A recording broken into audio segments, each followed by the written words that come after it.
పరిస్థితులు కనిపిస్తా ఉన్నాయి. సో ఏం చెప్తారు దానికి సంబంధించి? పవన్ గారు మొట్టమొదటిగా చూస్తే 2019లో అధికారంలోకి వచ్చినమ్మటే ఉమ్, వైఎస్ఆర్సీపీ పార్టీ ఈ రాష్ట్ర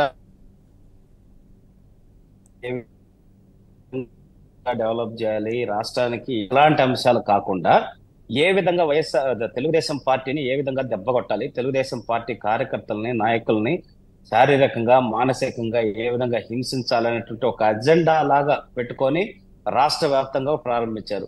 దానికి మొట్టమొదటి ఉదాహరణ ప్రజావేదిక కూల్చడం.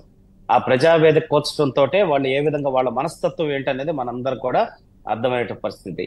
సేమ్ అట్లాగే ఇక్కడ కుప్పంలో కూడా చంద్రబాబు నాయుడు గారు ఎప్పుడు 14 సంవత్సరాలు ముఖ్యమంత్రిగా ఉన్నా కూడా ఏ రోజు ఎలక్షన్స్ వరకే రాజకీయాలు, ఆ తర్వాత మొత్తం నా కుప్పం ప్రజలు వీళ్ళందరికీ వీళ్ళ అభివృద్ధి కానీ వీళ్ళకి సంబంధించిన అన్ని అంశాలు నేను చేయాలనేది భావించి ఏ స్కీమ్స్ కానీ ప్రతి ఒక్క అంశం కూడా వైఎస్ఆర్సీపీ పార్టీ అని కాకుండా అర్హులందరికీ అన్ని ఇస్తూ ఆఖరికి సబ్సిడీ మీద డ్రిప్ ఇరిగేషన్ కానీ ఇది చేసేటప్పుడు కానీ ఇజ్రాయెల్ టెక్నాలజీ వ్యవసాయం నేర్పించేటప్పుడు కానీ పార్టీలకు అతీతంగా వాళ్ళ రైతులు అయితే చాలు, వాళ్ళు బాగుండాలి. పాడి ఆవులు ఇచ్చేటప్పుడు కూడా వాళ్ళ రైతులు అయితే పాడి పరిశ్రమ కోసం ఆధారపడ్డ వాళ్ళు అయితే చాలు, ఆడవాళ్ళు వాళ్ళకి ఇవ్వటం. ఇట్లా ఆయన ఎప్పుడు రాజకీయం గురించి ఆలోచించాల. నెంబర్ 1, అందరికీ నా ప్రజలు, నా కుప్పం నియోజకవర్గం అంటే ఎలక్షన్స్ వరకే రాజకీయం అని చెప్పి చేసుకుంటూ వచ్చారు.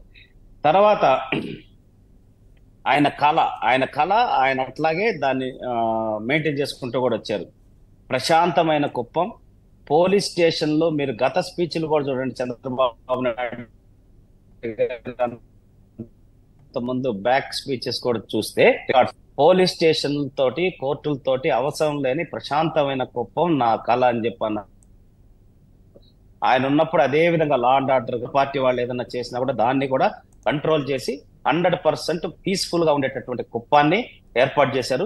దానివల్లే రిటైర్మెంట్ అయ్యే వాళ్ళందరూ చాలా మంది బెంగళూరు అక్కడక్కడ ఉండే బదులు ఇక్కడ కుప్పంలో ప్రశాంతంగా ఉంటుందని చెప్పనేసి ఇక్కడ కుప్పంలోనే స్థలాలు కొనుక్కొని ఇక్కడే ఇల్లు కట్టుకుంటూ వాళ్ళు చాలా సంతోషంగా ఉండటం అనేది స్టార్ట్ చేశారు. అట్లా కుప్పం టౌన్ కూడా మనకి చాలా ఎక్స్పాండ్ అయింది. ఇక్కడ రియల్ ఎస్టేట్ కూడా అద్భుతంగా పెరిగి ఎంతో మందికి ఉపాధి అవకాశాలు, స్థానికంగా రెవెన్యూ కానీ ఇదన్నీ రావటం జరిగింది. అయితే ఇప్పుడు వైఎస్ఆర్సీపీ ప్రభుత్వం వచ్చిన తర్వాత ఇక్కడ రమారం ఇప్పటి వరకు 500 నుంచి 600 పైచిలకు బీసీ నాయకుల మీద, ఎస్సీ నాయకుల మీద, ఎవరైతే టీడీపీ సానుభూతి పరులున్నారో వాళ్ళందరి మీద దొంగ కేసులు పెట్టి అక్రమ అరెస్టులు చేసి వాళ్ళ జైళ్ళల్లో పెట్టించి వాళ్ళని, అట్లాగే వాళ్ళు ఇక్కడి నుంచి ఇళ్లలో నుంచి పారిపోయేలాగా చేసే విధంగా భయభ్రాంతులకు గురి చేశారు. ఎందుకంటే ఎప్పుడు తెలుగుదేశం పార్టీ ఆ విధంగా చేయలేదు. ఒక సాఫ్ట్ నేచర్ తో ఉన్న వాళ్ళందరినీ కూడా ఆ విధంగా చేసి ఇక్కడేదో వాళ్ళ ఆధిపత్యం కొనసాగించాలని ప్రయత్నం చేశారు. దాంట్లో భాగంగానే మున్సిపాలిటీది కూడా